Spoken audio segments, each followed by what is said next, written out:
They thought I would stay silent. That I'd sit through the ceremony with a forced smile, pretending everything was normal. But the moment my sister leaned in and whispered, "We can't tell them. It'll ruin everything," something shifted inside me.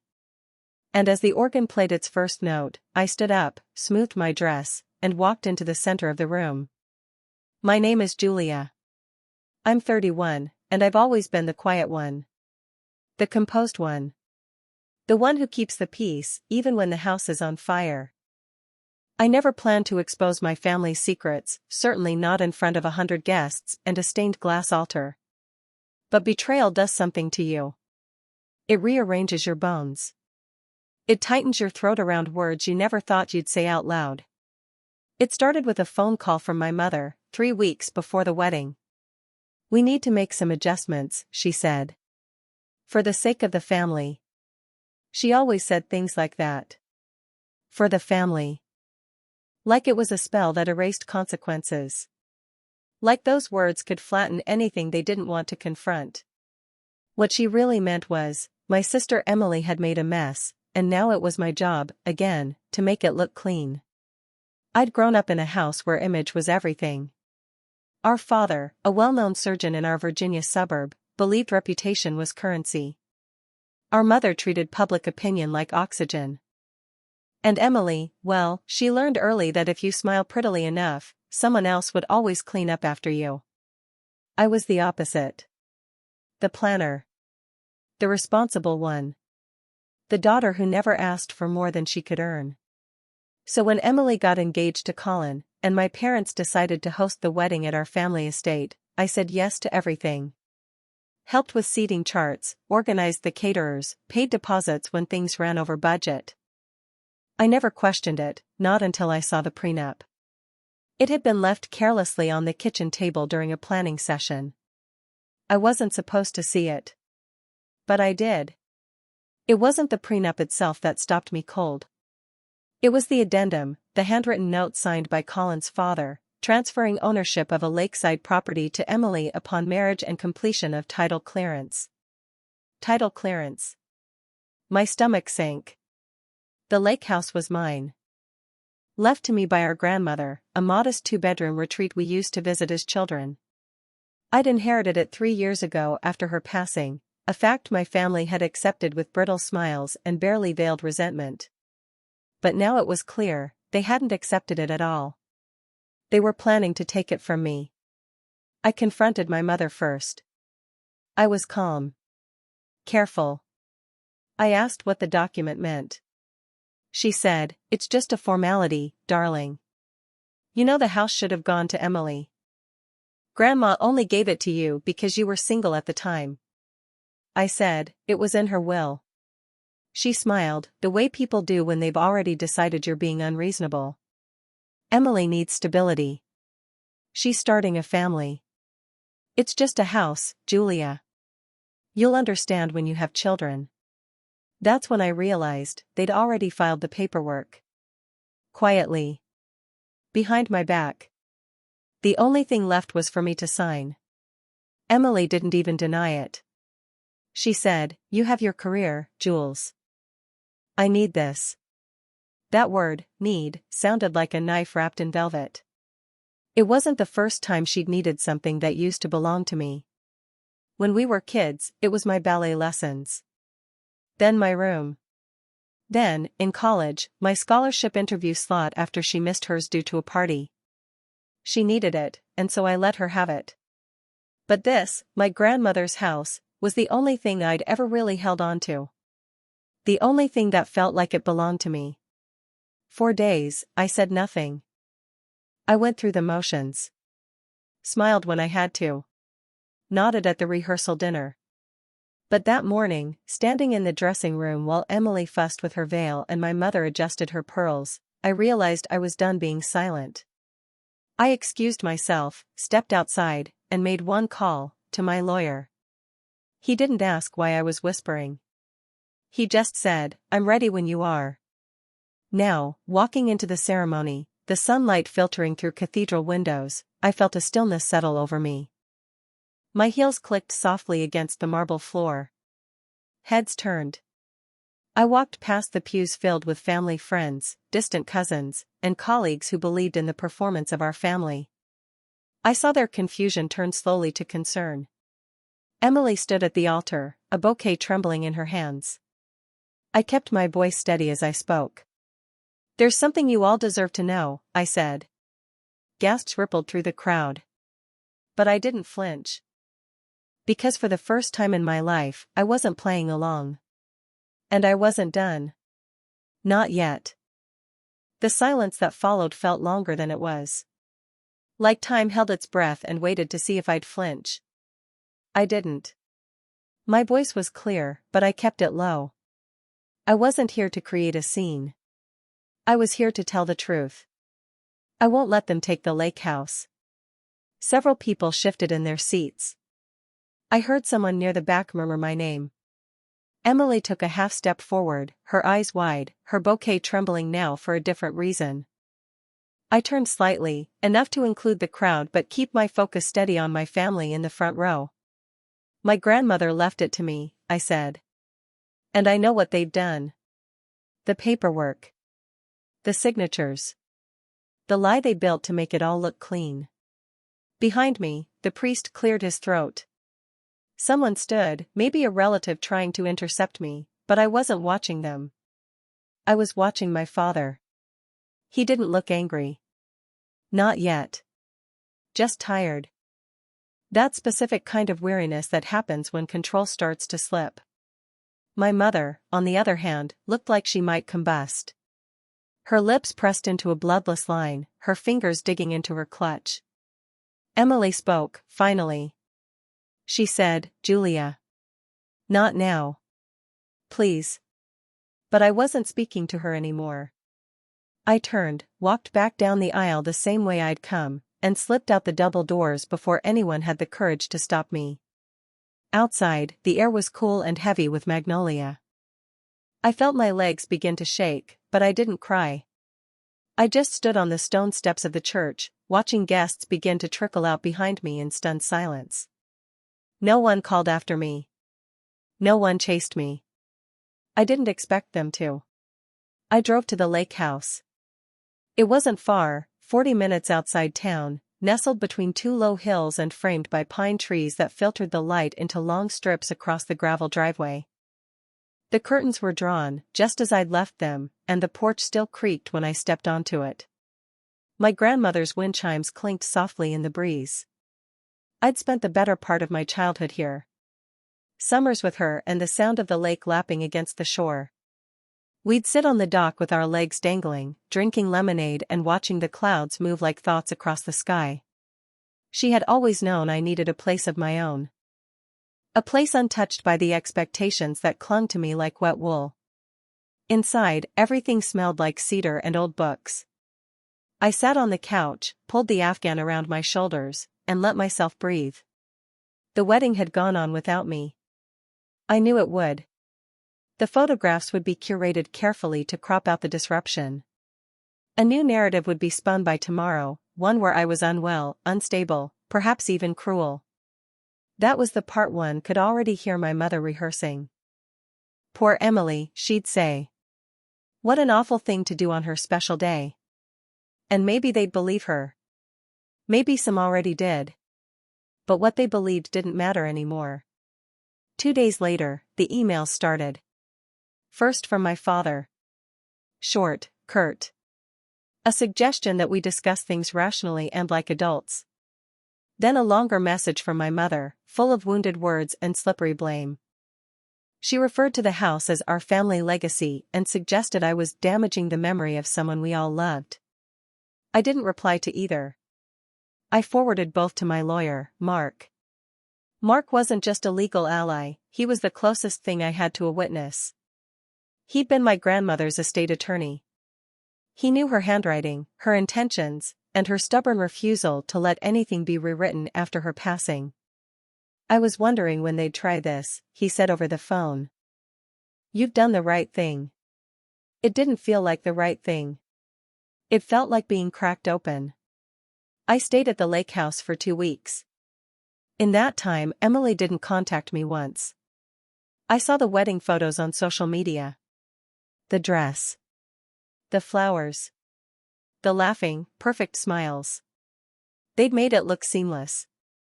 You'd never know what happened just minutes before she walked down the aisle. You'd never know her sister had said no. One night, around midnight, I walked out to the edge of the dock. The lake was still. My reflection wavered just beneath the surface, too fragile to hold. I thought about my grandmother. How she always said that silence could be a kind of courage. How she used to sit on this dock in the mornings, wrapped in her robe, sipping coffee and planning the day, not for anyone else, just for herself. I wanted that kind of life. One where I didn't have to explain why I needed boundaries. Why I wouldn't trade my dignity for their comfort. Back inside, I poured myself a glass of wine and opened the envelope I'd been avoiding. Inside were copies of the deed transfer Emily had submitted. A forged signature. A new title application. A quietly filed motion to reclassify the property as part of the estate, despite the clear language in the will. It was clever. Quiet. But not clever enough. I made another call to Mark. I said, "We fight." He replied, "I'm already working on it." There was a moment, after I hung up, when I stared at the ceiling and wondered if it was worth it. All the tension. All the family I'd lose. But then I remembered that they'd already decided who I was. They'd written me out the moment I stopped playing the role they needed me to play. I wasn't burning bridges. I was finally walking off one they'd set fire to years ago.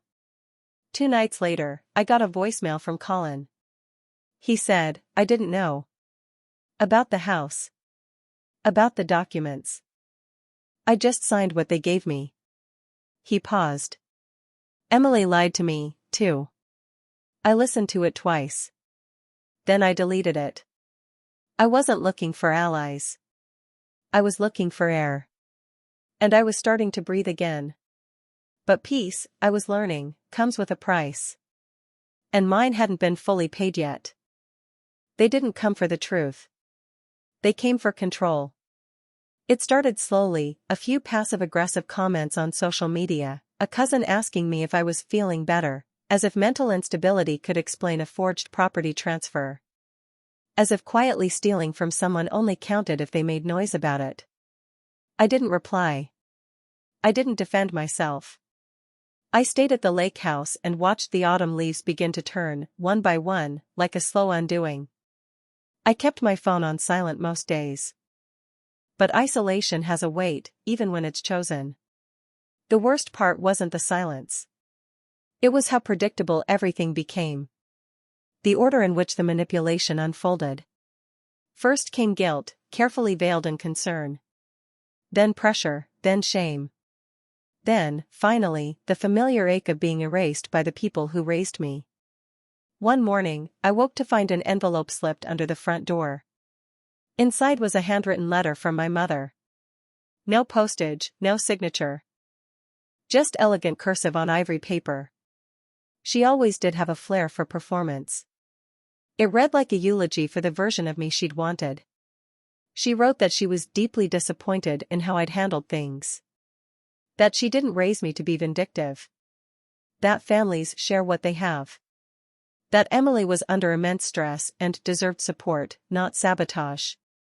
That I was better than this.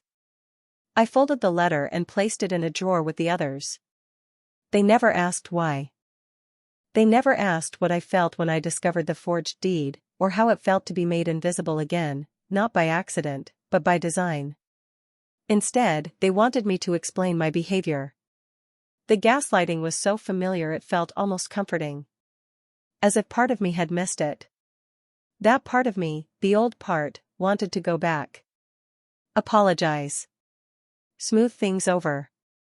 Keep the family intact. But I knew better now.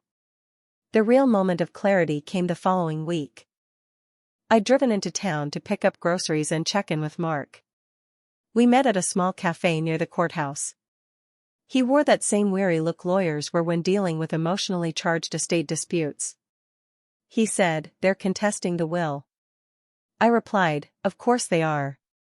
He slid a manila folder across the table. Inside were photocopies of the documents they'd submitted. Claims of undue influence. Assertions that I manipulated our grandmother in her final months. Statements that she was no longer of sound mind. She wasn't even lucid when she signed that version, my mother had claimed in her affidavit. That version. The version she pretended didn't exist until it no longer served her. I could barely look at the signatures without feeling like my hands were trembling. But I kept my voice steady. I said, "They won't win." Mark nodded, but his mouth was a tight line. He said, "They're not trying to win. They're trying to wear you down." That night, I barely slept. I walked the shoreline barefoot in the dark, the cold earth grounding me as I sorted through the layers of betrayal. It wasn't just about the house anymore. It was about something older, quieter, the kind of betrayal that builds up in unspoken expectations and never gets named. I remembered being 12, standing in the living room while Emily cried over a broken vase she'd shattered, and our mother turning to me with that same disappointed tone. "Why didn't you stop her, Julia?" As if I was always responsible. As if I existed to absorb the mess.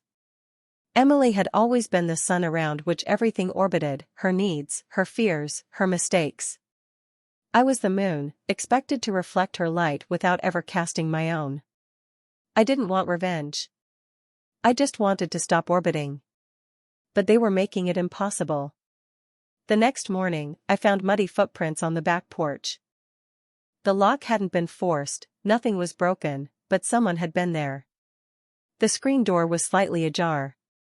Inside, everything looked untouched. But I knew someone had entered. I checked the drawer where I kept the original will. Still there. Still sealed.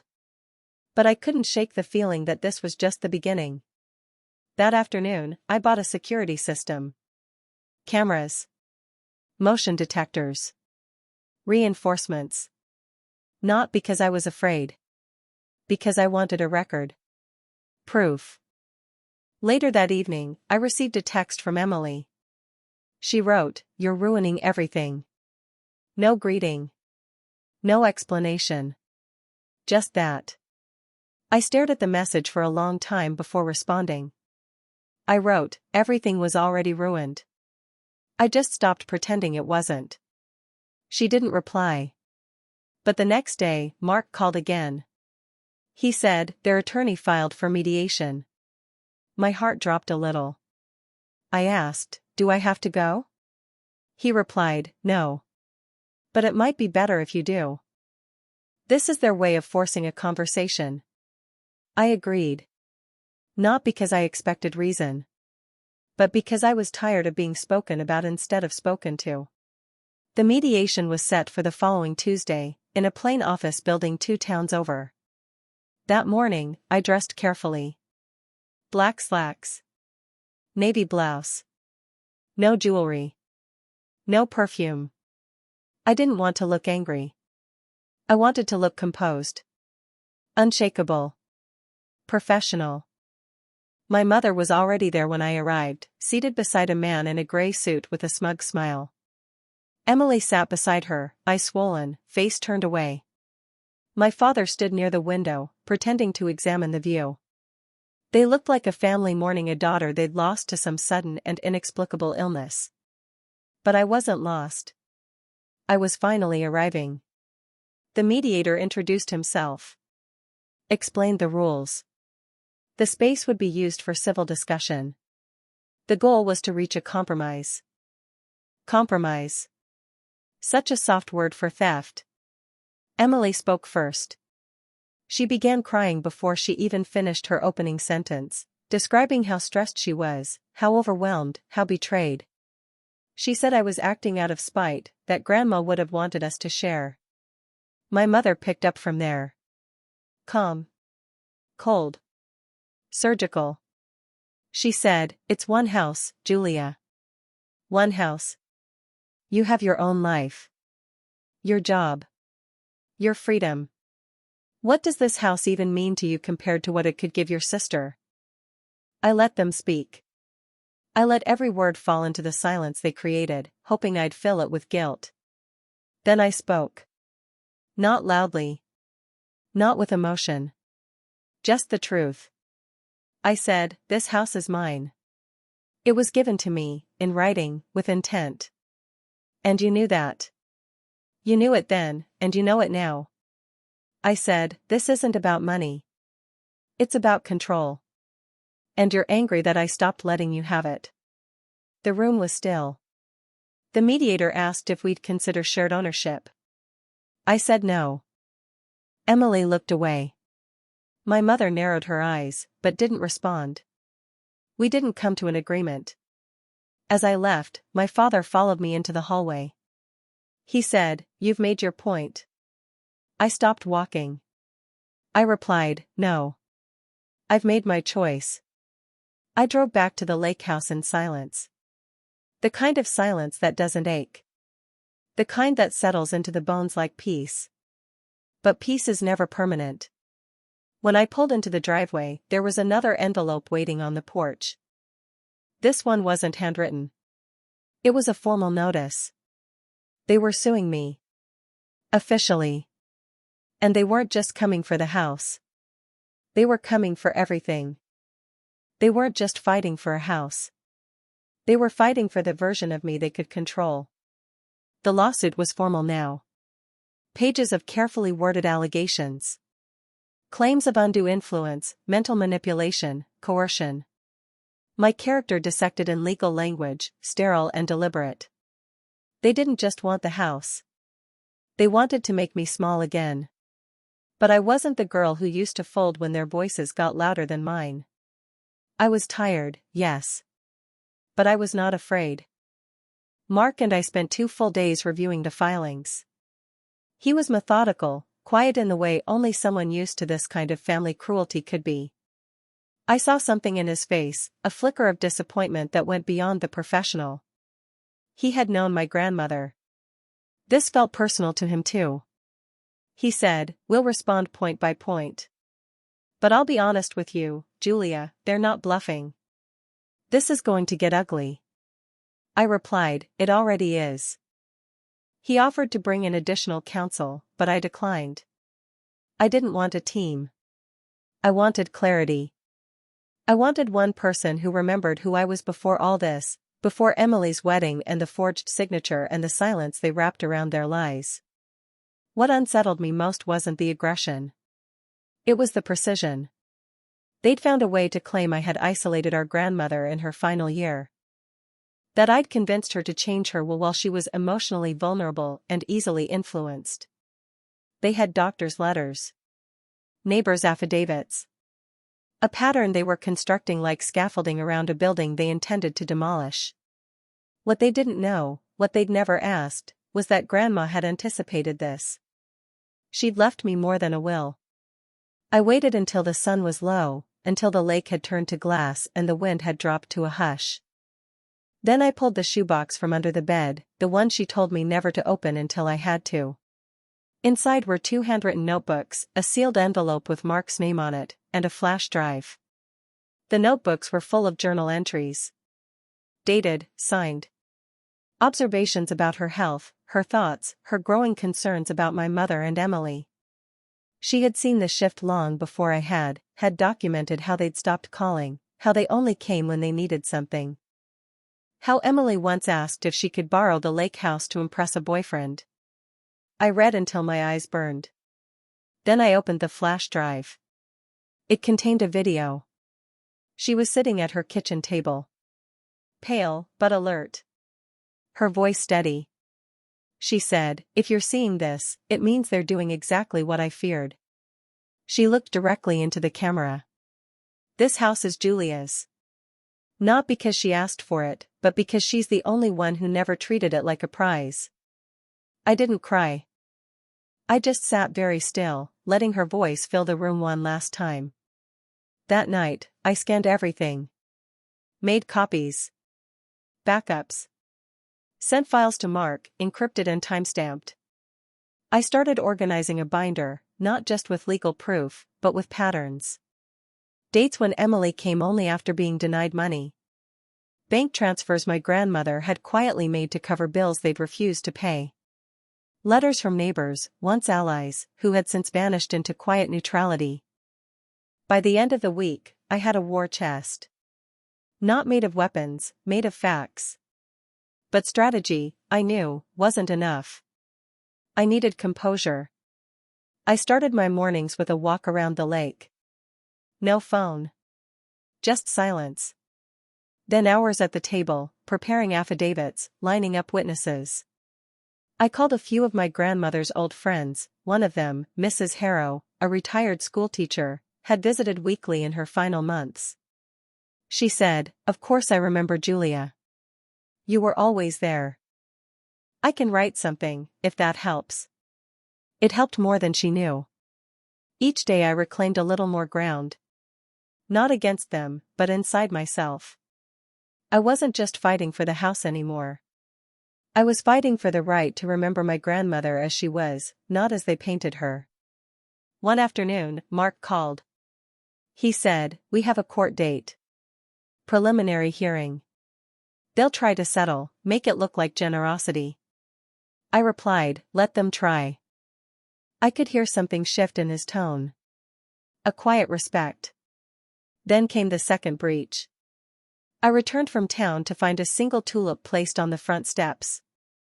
There was no note. Just the flower. A white tulip. My grandmother's favorite. I stood there for a long time, staring down at it, trying to decide if it was a warning or a message. If someone was trying to soften me, or scare me. That night, I installed additional cameras. Changed the locks. Slept with the binder next to me on the table. They were circling. I could feel it. The next morning, I received an email from an unfamiliar address. No subject line. Just one sentence. "You don't have to do this alone." Attached was a scan of a letter. From Colin. He'd filed for an annulment.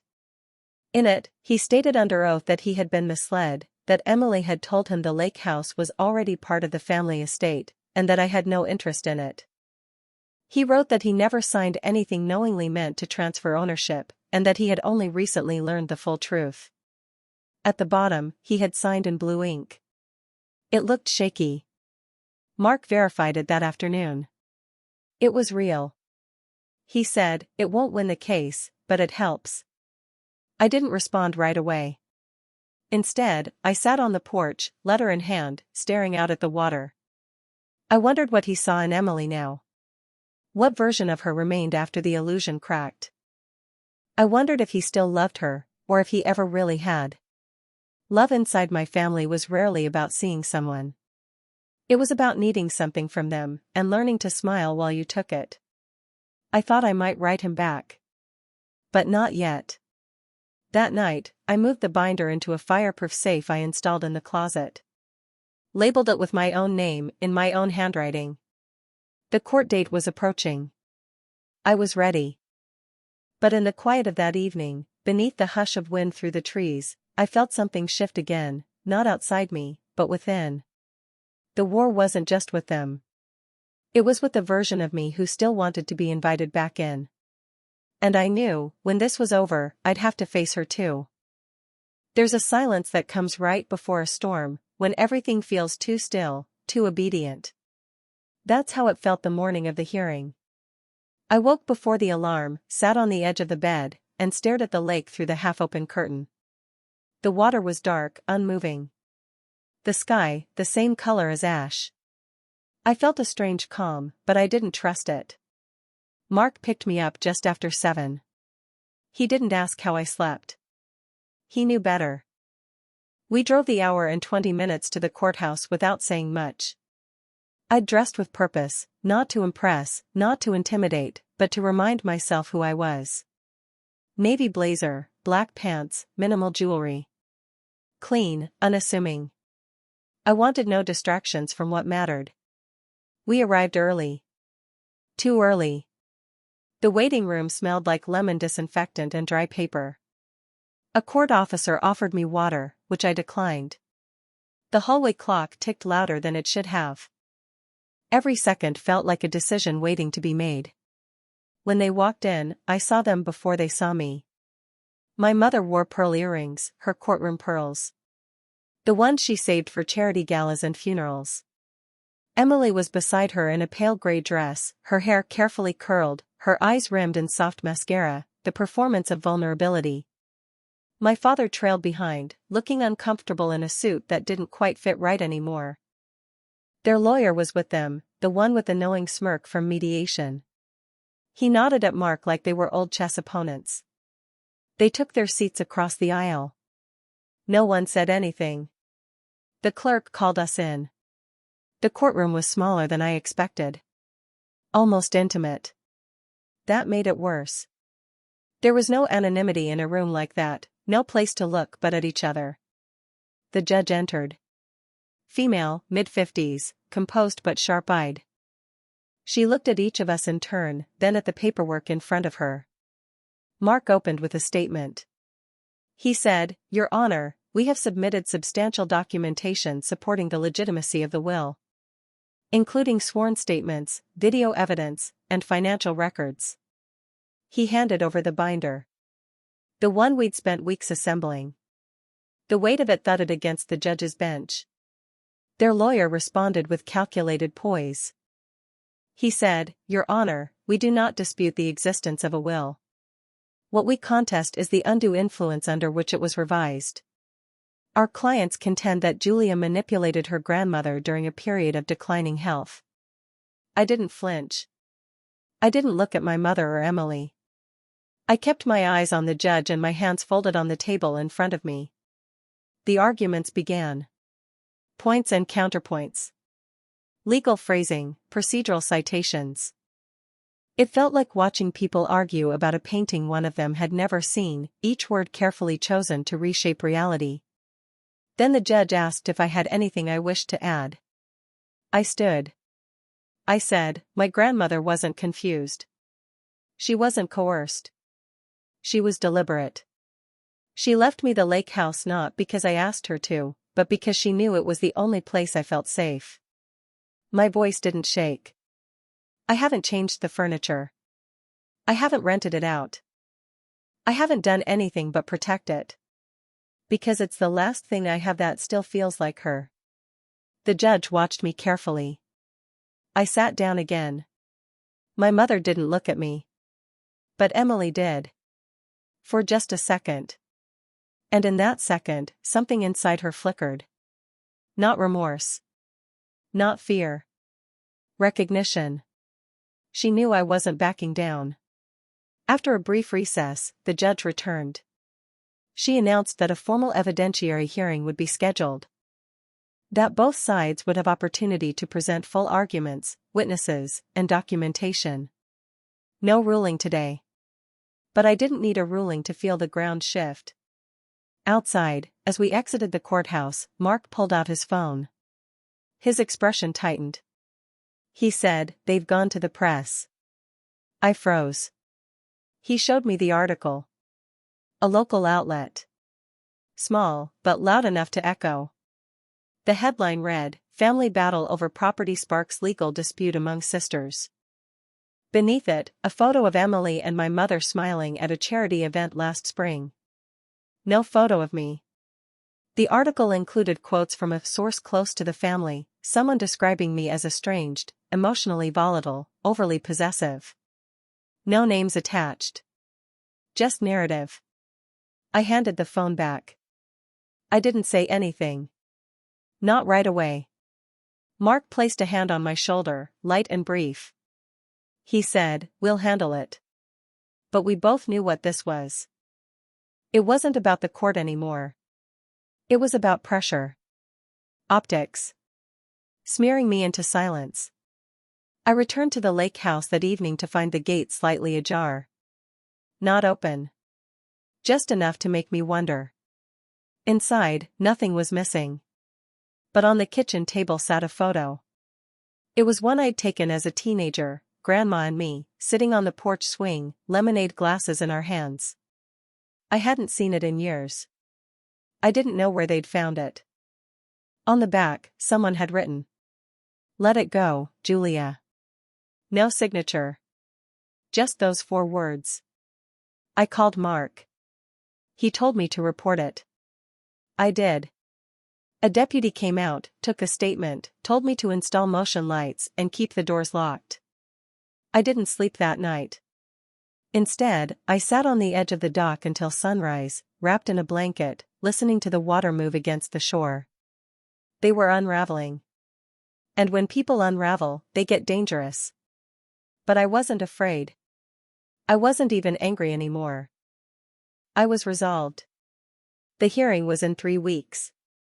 I had more evidence to gather, more statements to collect. I started with my grandmother's accountant. Then her former caretaker. Then a neighbor who used to bring groceries every Friday. Each person remembered something. Each detail mattered. I stayed methodical. Focused. Quiet. But the silence was no longer heavy. It was armor.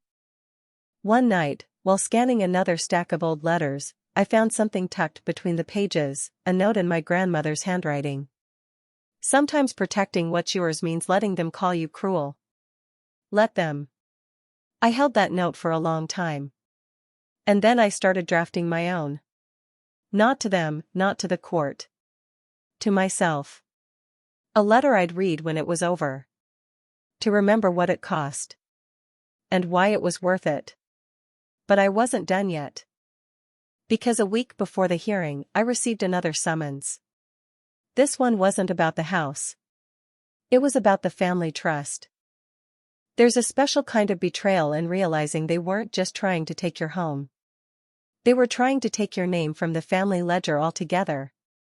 The envelope was cream-colored, formal, with the weight of something not meant to be ignored. The summons inside was clear. They were moving to have me removed as beneficiary of the family trust. I sat on the porch with the letter in my hands, the wind coming off the lake colder than usual. The trust was my grandmother's legacy, not just financially, but symbolically. It had been established decades ago for the education and welfare of future generations. My name and Emily's were both listed as beneficiaries. Quiet, equal. Until now. They were framing it as fiduciary misalignment. Claiming I had repeatedly acted against the interests of the family, and citing ongoing hostility and destabilizing behavior. It was more than another legal maneuver. It was a message: if I wouldn't give them the house, they would take everything else. Not for justice. Not even for spite. For dominance. I forwarded the documents to Mark. He responded within the hour. He said, "They're escalating.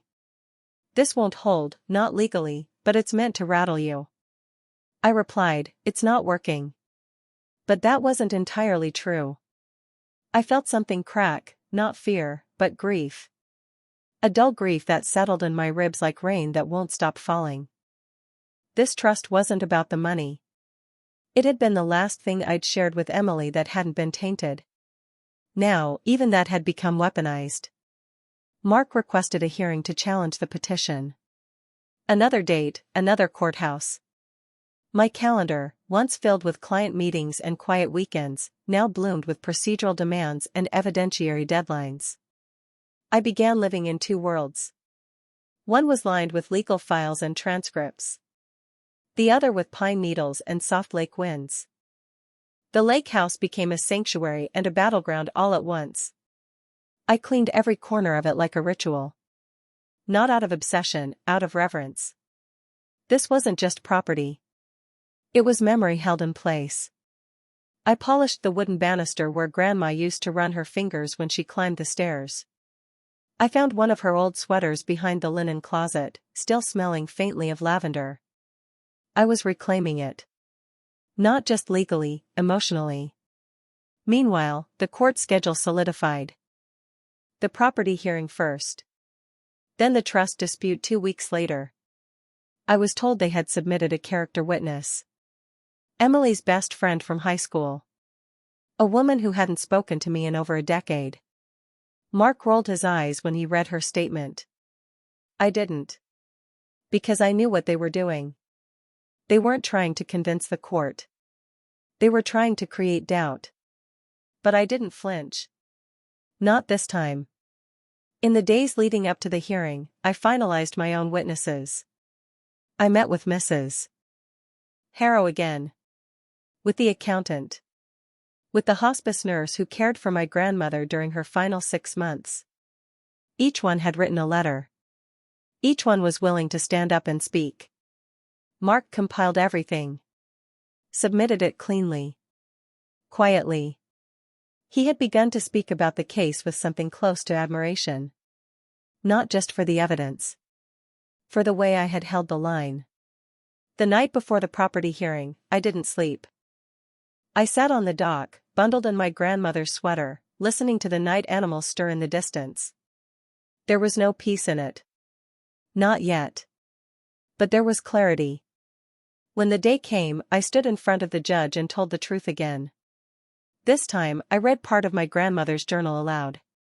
A passage where she described sitting by the fire with me, how she believed I was the only one who ever listened without expecting anything in return. Emily's lawyer objected. The judge overruled him. Emily didn't speak at all. When the ruling came, it was swift and decisive. The house remained mine. The judge cited the original will, the video evidence, and the testimony as clear and persuasive. She further stated that the opposing party had provided no substantive evidence of coercion or fraud. There was no reaction from my family. No cries, no shouting. Just silence. Sharp and cold. Outside, Mark shook my hand. He said, "You did it." I nodded, but I didn't smile. I wasn't there for celebration. I drove back to the lake house alone. When I arrived, there was a note taped to the door. It wasn't typed. Just one sentence in my mother's handwriting. "You've disgraced this family." I didn't take it inside. I didn't burn it either. I let the wind take it. 2 days later, the petition to remove me from the trust was dropped. No apology. No explanation. Just a formal withdrawal. They knew they'd lost. And that loss, I think, was harder for them than the verdict itself. Because it meant they'd have to live with the truth. Not just legally, socially. Their story had cracked. The article that once painted me as unstable was quietly updated with new facts. Statements from witnesses. A brief mention of the court ruling. No retraction. Just the slow erosion of their narrative. It wasn't justice. Not fully. But it was a beginning. The fallout came quietly. Invitations stopped. Holiday emails vanished. A cousin unfollowed me.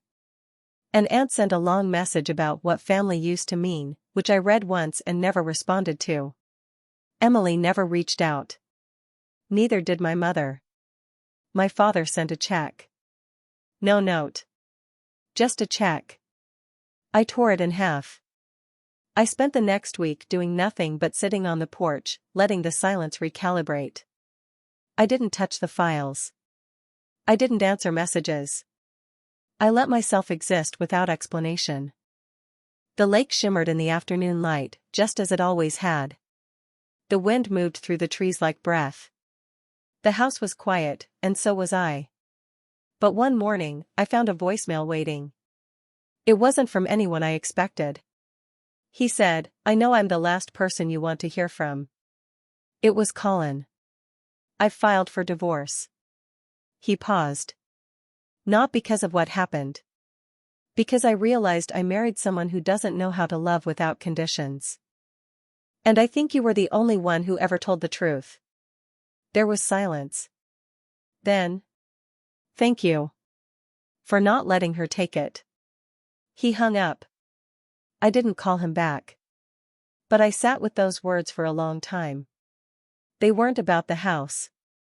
They were about me. And in that silence, I felt something uncoil, something I'd been holding tight for years. Not victory. Something softer.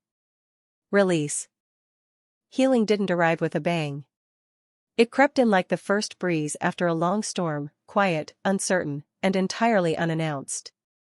I didn't know I was changing until I looked up one morning and realized the lake looked different. Not because it had, but because I had. The water was the same. The trees, the same. But I wasn't watching it through the lens of survival anymore. I was just watching. That week, I turned my phone off for 3 full days. No emails. No court updates. No distant apologies dressed up as regrets. The world didn't fall apart. It got still. I started waking with the sun. Not because I had to, but because I wanted to. I'd carry my coffee down to the edge of the dock, barefoot, wrapped in the sweater that still smelled like lavender. And I'd listen. To the wind, the birds, the way the water whispered against the shore. Some mornings, I'd bring a notebook with me. I wasn't writing about them anymore, not about the hearings or the betrayals or the careful war they'd lost. I was writing about my grandmother. About the way her handwriting curled. The way her hands looked when she made tea. The sound of her voice humming softly through the hallway. I wasn't preserving evidence anymore. I was preserving memory. There's a difference. Some afternoons, I'd paint. Nothing serious. Just colors on canvas, muted, thoughtful, for no one but me. I painted the porch swing. The trees in late September. The way the light fractured across the floor in the early hours. No one saw them. I didn't need them to. I was building something that didn't need permission to exist. Around the 3rd week, Mark called. He wanted to close the books officially, to send the final documentation for record keeping. I told him to go ahead. I thanked him, too. I meant it. I said, "You were more than a lawyer." He didn't reply right away. Then he said, "So were you." We didn't speak again after that. Not because we had to distance ourselves, but because the story we'd shared had found its end. I didn't need more words. I didn't go back into town much. I stopped avoiding it deliberately. I just no longer needed to fill space with motion. The house became more than shelter again. It became something alive. I fixed the porch steps. Repaired the cracked screen. Replanted the faded herb garden beneath the kitchen window. It felt like honoring something sacred, not because it was big, but because it was quiet. The letters stopped coming. The messages dried up. Emily vanished from social media for a while. Then resurfaced with travel photos and a caption about new beginnings. I didn't click. My mother never reached out again. My father sent one last envelope. Inside was a photo of me at 6 years old, holding a sunflower taller than I was. No note. No explanation. I placed it in the back of a drawer. Some things didn't need revisiting. Colin never called again. I didn't expect him to. But sometimes I thought of him, not with longing, just curiosity. About what kind of man he might become without her shadow. About what it meant to finally hear someone say thank you and know they meant it. By late October, the air turned sharp. I lit the fireplace for the first time in years. The house smelled like cedar and faint ash. It wrapped around me like a memory that didn't hurt. I thought about Christmas. Whether I'd decorate. Whether I'd invite anyone. I hadn't decided yet. But I wasn't lonely. The stillness had become its own companion. One morning, I found a letter I'd forgotten I wrote, folded neatly in the back of my grandmother's journal. Addressed to myself. I didn't remember when I'd written it. The handwriting was mine, but the voice felt older. I opened it slowly. If you're reading this, you didn't become them. I read it twice. Then I folded it again and placed it between the pages. Not everything needed to be framed. I started teaching art classes at the community center 2 towns over. Just twice a week. Just enough to remind myself that my hands could create instead of defend. I didn't tell anyone my full story. I didn't need to. One afternoon, a girl about 12 asked if I'd always lived by the lake. I said, not always. but long enough to know it matters. She nodded like she understood, even if she didn't yet. And that was enough. Some nights, I'd sit on the dock and wonder what they told themselves now. What version of the story made it easier to sleep? Maybe they still believed I was cruel. Maybe they'd rewritten me again. I didn't care. That wasn't my story anymore. My story was this: that I'd loved someone deeply. That I'd kept a promise. That I'd defended memory with more strength than I ever thought I had. That I didn't burn the house down just to prove I could. I stayed. I held the line. I protected something fragile not because it made me powerful, but because it made me real. And in doing so, I came back to myself. I wasn't the daughter they wanted. I wasn't the sister they expected. I was someone they didn't understand, and never truly knew. But I knew myself now. And I was enough. That's how the story ends. Not with a door slammed, or a victory parade. Just one woman, standing on her own porch, watching the light move across the lake, knowing for the first time in her life. She never needed their permission to stay whole.